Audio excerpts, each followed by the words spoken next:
생생한 뉴스 이야기를 직접 전합니다. 취재 파일.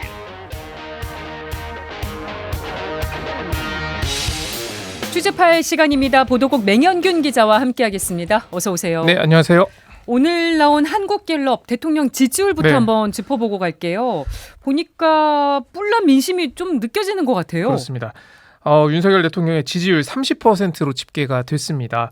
이게 한국갤럽 조사에 따르면 6개월 만에 최저치예요. 그러니까 한국갤럽이 17일부터 어제까지 전국 성인 남녀 1000명을 대상으로 조사한 결과입니다.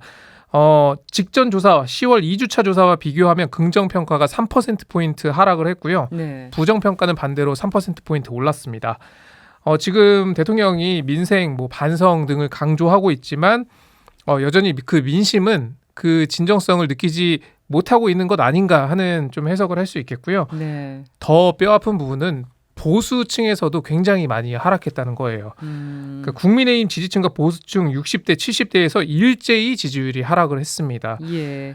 그래서 6개월 전에 도대체 어떤 일이 있었나 봤더니 강제동원에 대한 제3자 변제안이 나왔을 때고요. 예. 또 미국이 도청 감청을 했다는 의혹이 있었을 때입니다. 그러니까 외교적으로 좀 문제가 컸던 시기만큼 지금 떨어진 겁니다. 네. 그 당시 국민들이 많이 좀 심각하게 지켜봤었잖아요. 그랬었죠. 네. 자세한 내용은 중앙선거여론조사 심의위원회 홈페이지에 참조하시면 되겠고요. 아니, 여기 뒤에 제가 개요를 소개하려고 했어요.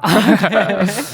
그 지역별 결과도 눈길을 끄는데 서울 수치가 심상치 않아 보여요. 그러니까 서울에서는 잘하고 있다라는 긍정평가가 25%로 집계됐습니다. 예. 그러니까 서울 상황이 아주 좋지 않은 거죠. 그러네요. 그리고 보수 지지층이 많은 TK 지역에서도 긍정평가보다 부정평가가 높았습니다. TK 지역 지지율이 45%를 기록했는데 이는 직전 조사보다 13%포인트 떨어진 그 수치입니다. 이번 조사 무선전화 가상번호 무작위 추출을 통한 전화조사원 인터뷰로 진행이 됐고요.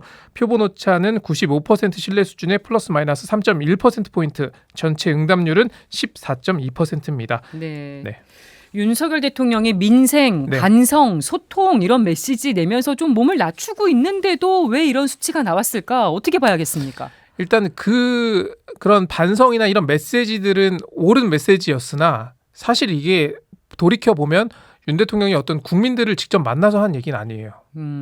어떤 국민통합위원회 만찬 자리에서 했던 얘기고 예. 또 참모들에게 했던 얘기를 다른 참모가 기자들에게 소개하는 형태로 다시 한번 걸러서 전해졌단 말이죠. 예. 근데 물론 대통령의 말은 언제 어디서든 국민을 향한 말이 되겠지만 이게 공개적인 장소에서 어떤 기자회견이나 또 국민과의 대화나 이런 데서 한 얘기가 아니기 때문에 그런 약간 이게 진짜 소통하는 건가? 라는 생각을 할 수가 있었고요. 그러니까 직접적인 소통이 아니었던 게 문제였던 게 아닌가? 그것도 영향을 줬을 수 있고요. 그리고 이번 조사에서 드러난 민심 어떤 부정평가 이유를 보면요. 경제, 민생, 물가가 17%로 가장 높았고요. 독단적이라는 응답이 10%, 네. 소통이 미흡했다 9%, 통합이나 협치가 부족했다가 6%가 나왔어요. 그러니까 중요한 점은 겉으로 보기에는 민생, 물가 이런 점을 국민이 우려하고 있구나라고 생각할 수 있지만 일단 가장 높게 집계는 됐으니까요.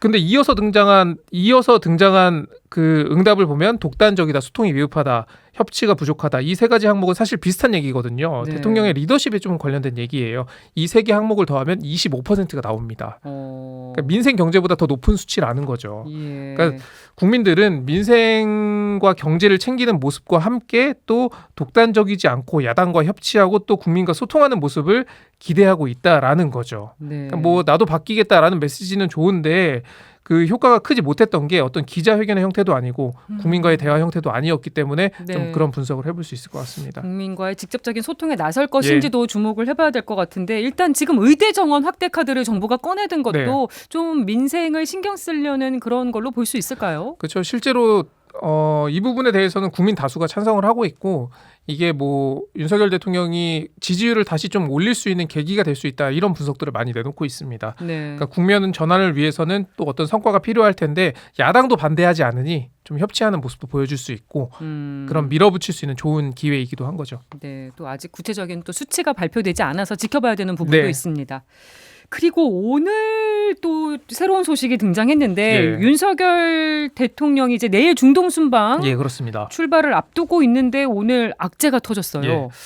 이게 이 순방이 상당히 좀 중요할 수도 있는 순방이거든요. 왜냐하면 그 이스라엘과 하마스 전쟁 중에 중동을 방문하는 것이니까요. 네. 그러니까 지난 수요일에 그 박시동 경제평론가가 지금 국제 유가가 치솟을 조짐을 하고 있다. 근데 이 사우디랑 카타르는 우리가 원유를 수입하는 국가이기도 하잖아요. 네. 뭐 그런 뭐 공급망적인 측면에서도 우리 경제에 도움이 될 수도 있고 또 우리 수출에도 긍정적인 영향을 미칠 수 있는 곳을 이제 순방을 나서는데 악재가 김승희 대통령실 의전비서관 자녀가 후배를 때려서 전치 9주의 상해를 입혔다는 이른바 학폭 의혹이 제기가 됐습니다. 초등학생 자녀예요. 예, 제가 음성을 하나 준비했거든요. 함께 네. 들어보겠습니다.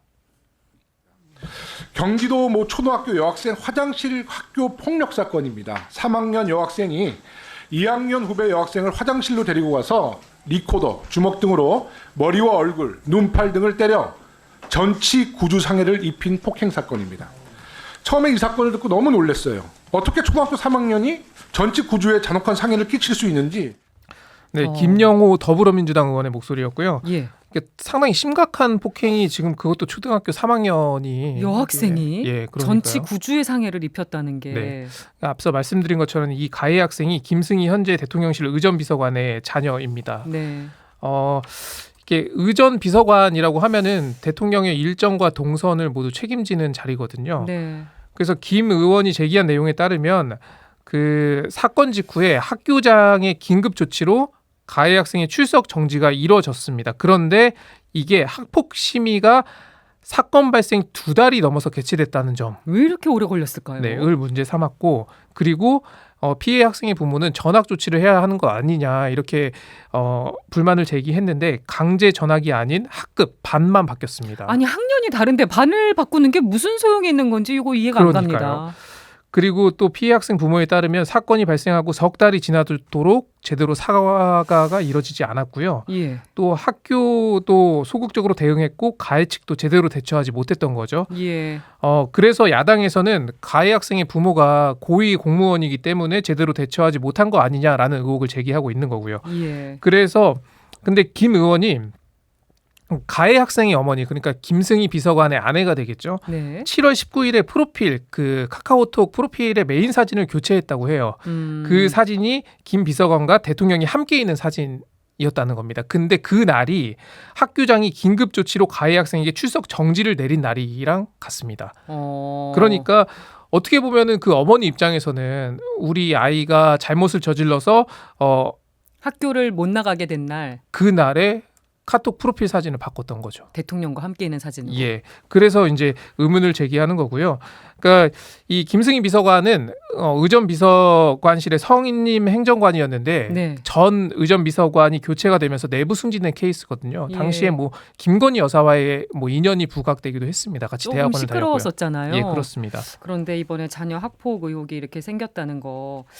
또 그렇게 또 카카오톡 프로필 사진 바꾼 부분도 좀 예사롭게 안 보이네요. 그러니까요. 거기에다가 그 가해 학생의 어머니가 뭐 이 사안을 두고 사랑의 매라고 했다고 이런 얘기도 나왔거든요. 전치 9주 상해 입힌 게. 그러니까요. 그래서 더 예. 충격적이었고요. 대통령실에서 이례적으로 굉장히 긴급하게 입장을 발표를 했어요. 지금 6시에 입장을 낸 거죠? 네. 최초에는 2시 15분에 긴급 브리핑을 열고 내일 순방 수행단에서 이 김승희 비서관을 배제를 하고 그리고 공직기관 비서관실에서 조사에 착수했다라고 네. 했는데 6시에 조금 전 6시에 속보가 나왔는데 김승희 의전비서관이 사의를 표명을 했고 윤 대통령이 즉각 재가를 했습니다. 예.